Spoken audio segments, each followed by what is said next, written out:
আজি ব্লকত অহা এটা উদ্দেশ্য আছে, মানে মই জয়নালৰ কাৰণে ৰখি আছিলোঁ। ৰখি থকা অৱস্থাত ফটককৈ আহিছে, মানে এইটো জোৱাই হয়, আলম নহয় এতিয়া মোৰ জোৱাই। তো ফটককৈ আহিছে, আহি পেলাই কৈছে ব'ল যাওঁচোন কাৰ্বি ব্লক। কৈছোঁ কাৰ্বি ব্লকততো তাত ভালেই, চবেই থাকে, মিঠা মিঠা মাত দিয়ে, কিবা এটা খাই আহোঁ ফ্ৰীত। কিন্তু নহয়, তাৰপিছত উদ্দেশ্যটো বেলেগ হৈ গৈছে। পিছত ক'লে 120 বিঘা দাম, পিছত ক'লে স্কুল দাম। ছয়তান স্কুল আছে, মানে সেইটো জীৱনত প্ৰথম শুনিছোঁ ছয়তান স্কুলত নে ষ্টুডেণ্ট আছে নে ছাৰ আছেতো আছে ছয়তান। চাব পাৰে, সেই দেখক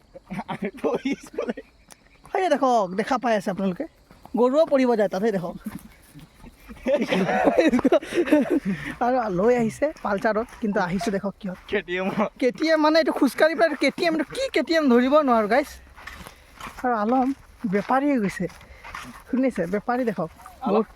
নাই যোৱা কিন্তু দেখক গৰু আনিছে, তাৰ আভাই কৈছিলে যে 17,000 টকা দাম মাৰিবি যেন তেন। ই কৈছে 20,000 1, 20,002। কিন্তু যেন তেনেকৈ এতিয়া 20 আনিছে, ভাবিছে 5-6 হাজাৰ টকা লাভ হ'ব। লাভৰ জেগাতে গৰুৱে যে 10,000 টকা জৰিমনা কৰিলে। কিমান অলপ 10,000 জৰিমনা। যোনটো মানুহ আনিছিলে এনেকুৱা চিচৰালে নহয়, কি বলবো গাইছ, চব ঠেচৰা হৈ গেল।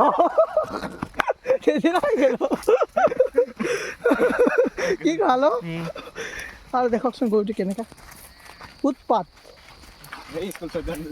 এই ছয়তান স্কুল কথা কৈছিলোঁ, এইটো স্কুল চব খোলা আছে গাইছ, জংঘল। কিন্তু ছাৰ আছেনে, ষ্টুডেণ্ট আছেনে, বাইদেউ আছেনে, মেম আছে, এইটো ছাৰ গৈ আছে। ছাৰ বহুত কষ্ট হৈছে গৰু খেদা, আজিহে গম পাইছোঁ গৰু খেদা অনুভৱবোৰ কেনেকুৱা।